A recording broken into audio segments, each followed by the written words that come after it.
have it go on Facebook. I'm going to just take a moment to look and see if it's there. Oh, okay. It's working today. Cool. That's so exciting. Okay. So today is Monday, November 9th. I bet I needed to just sort of like shut down my computer and restart, which I did do. And it's amazing how well that works. Sometimes. So I think that, let me see. A lot of us, and I want to acknowledge that obviously it's not all of us, because half of the country was not behind Biden-Harris, but I am thrilled and delighted, and a lot of you who watch my videos are also thrilled and delighted by the election results this weekend. And it feels like a huge weight has been lifted. It's almost like there was all this anxiety that we didn't know we were carrying around. And I've read a lot of posts by people saying they finally slept well. I have found that even though like anxiety isn't something I normally deal with, this during the pandemic and kind of, I would say it wasn't just the pandemic, but also just not feeling like I really trusted our country's response, Trump's administration's response to it. I just didn't make me feel very safe. And then also kind of the looming threat of a fascist takeover was really scary to me. And so I was having a lot of anxious thoughts just about everything in general. It just increased my anxiety. And so I started to experience that really for the first time. And then that was leading me to not be able to really focus. So it's so interesting. Really, I think starting Thursday, I've been just so much more clear-headed and able to focus. Which is kind of, Thursday is like when I was reading, we're pretty sure there's no path except for Biden-Harris here. And then of course it was such a relief to get the official news on Saturday. So if you're here watching live, or if you're watching the recording and you want to leave a comment about how you're feeling, would love to hear. So that's on my mind. And I saw this funny sticker that I posted in the announcement for this talk, You're in a Cult 2020, and it looks like the Trump campaign branding. And I also just finished watching The Vow on HBO, which is about, and which a lot of people don't know what The Vow is. And I'm just like so obsessed with cults that I'm like, how could you not know?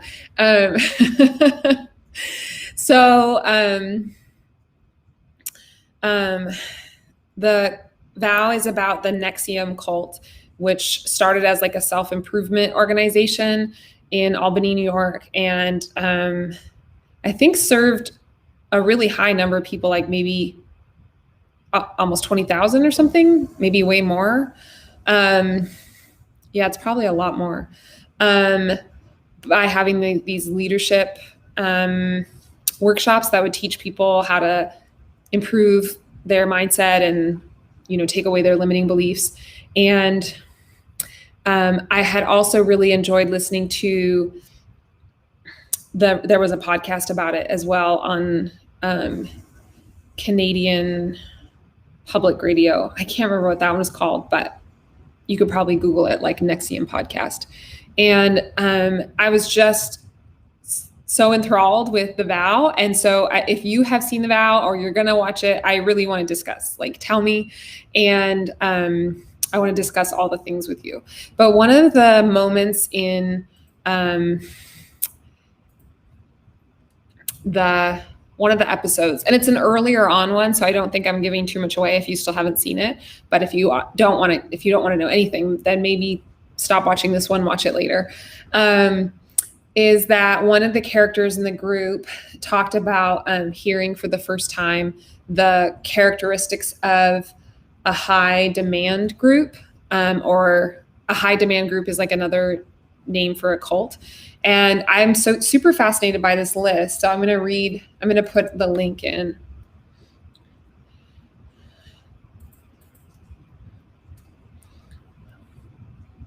Let me see if that worked.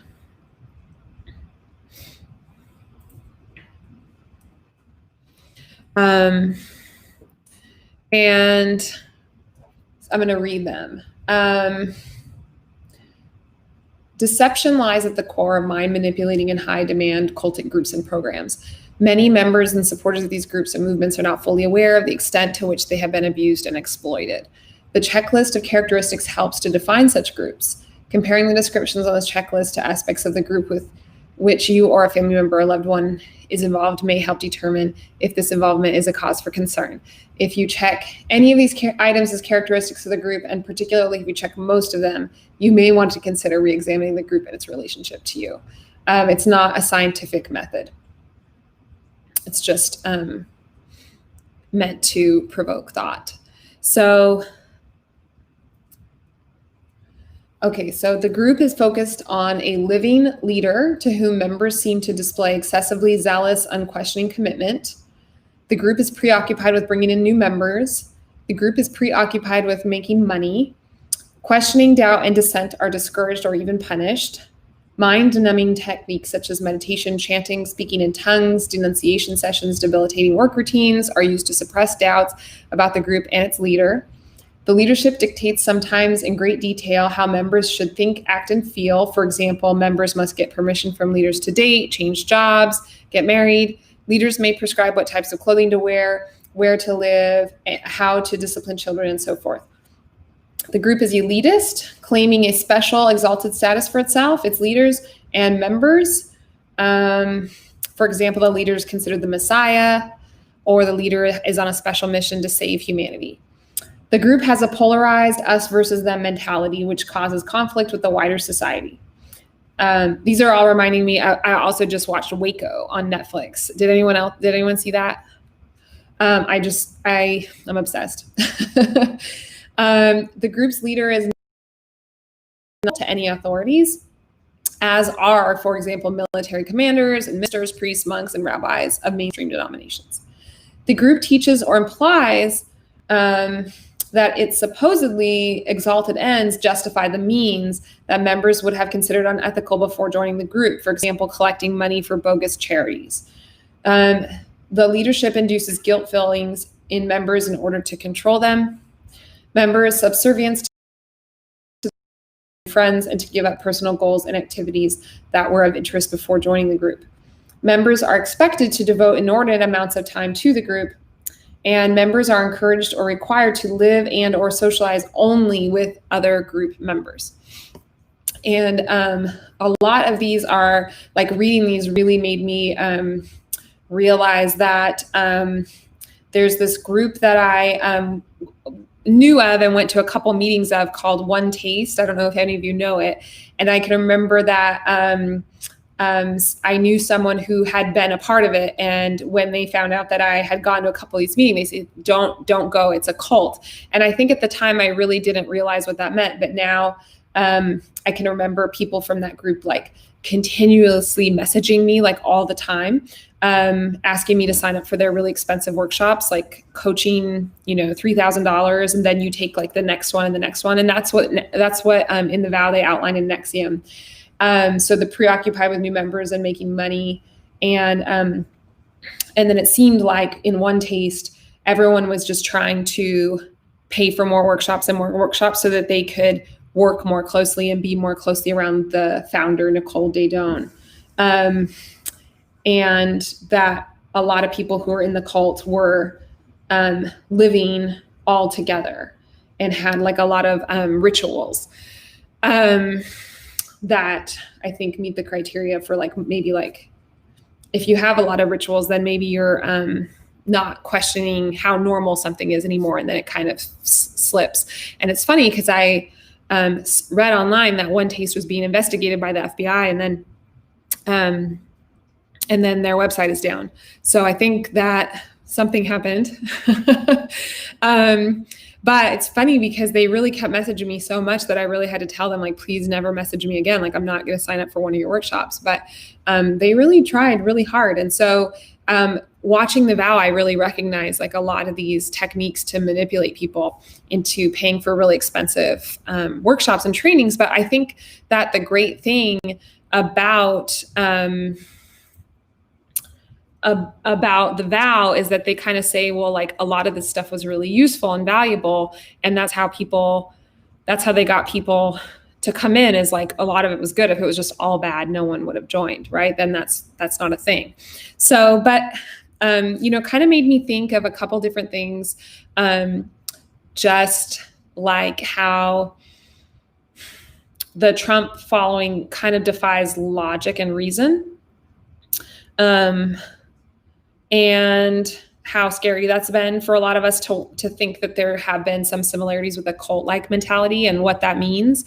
And then, also I've been seeing a lot of memes about the cult mentality, or, being and like getting out of the era of Trump being like getting out of an abusive relationship. So I've been thinking a lot about what does it mean when we're linking all those things? And I think that the number one thing that comes up when I think about why those things are linked is gaslighting, which I have talked about before, but the denial of your reality. Someone is telling you over and over again that what you're thinking and feeling and experiencing isn't happening, or it's happening this other way that they're going to tell you what that is. So, for example, this is a great example.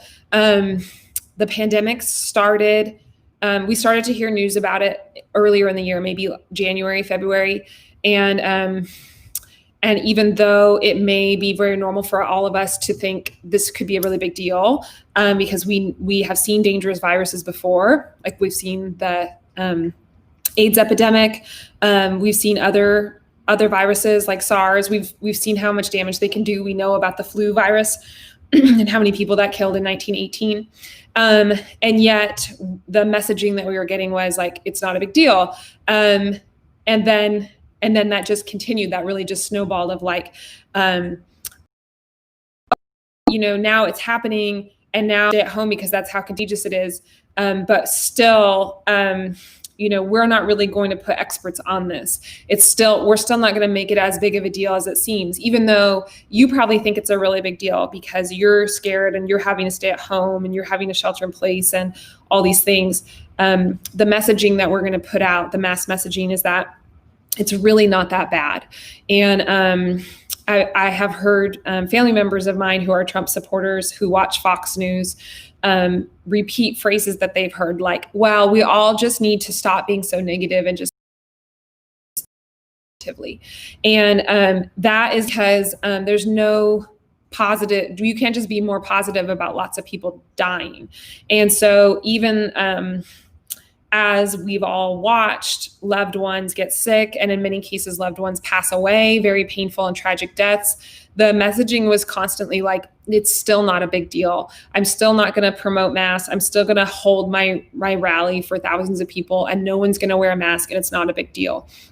And even when Trump got COVID, and he still was trying to pretend like it wasn't a big deal, while sort of denying the reality that he had access to much, much, much better healthcare, physicians and facilities and treatments than everyone else. So people who are watching, the kind of right-wing media, and I'm not saying that for sure both sides of the media probably have their own slant, but particularly like the right-wing media was putting out this messaging that it's not that serious. If you're losing loved ones or you're getting really sick, it's not as bad as which is so funny. And this is what a cult will do, or a toxic relationship, is that you are having an experience and you're like, no, I really think I am suffering. I really think my body is hurting, or like, I really think I am sick, or I really think it is very painful that I just lost my mother. I know someone who lost their mother to COVID. And the person in charge will continually tell you, no, you're fine. And that's, I think, the thread that really links all of them. And so I sort of made some notes here about, what is it that maybe makes someone have more of a propensity to join a cult or a cult mentality than someone else. And so I would say that obviously, like, my field that I work in is trauma, where we look at research that links people's childhood experiences to present day conditions. And so that's going to kind of always be the lens that I have. But as it relates here, I think that many, many, many people grow up in our society without a very strong sense of self. And as you've probably heard me share, I don't tend to just, dishes are done. I don't tend to just blame parents because there are bigger societal factors at play here as to why many people cannot grow up in fully nurturing homes. So it's not that I'm blaming parents. There's so many factors, but if a child grows up in a home with emotionally immature parents, then maybe the child grows up caretaking the parents' emotions and needs and trying to predict those and manage those instead of developing their own. And maybe the parents don't have the time or ability to get to know their child as a distinct individual. And so maybe the parents raise the child as an extension of themselves, or the parent doesn't even know really who they are. No one modeled that for them. And so they don't really get to know and acknowledge the distinct self of their child. And so I think this then is going to be the kind of scenario that sets us up to have potentially toxic relationships where we don't have a strong sense of self. And so we will be attracted to partners who maybe have such a strong sense of self in some sort of toxic way, or that it almost makes us or helps us feel like we have an identity for a little while. So this could be like a chaotic partner, someone with a lot of chaos happening all the time, or a lot of emotional reactivity, or a partner who's very, very, very controlling. But that emotional volatility and those cycles of getting in fights and arguments, or maybe there's substance abuse in the relationship, can often feel like a substitute for the absence of feeling like there's a self.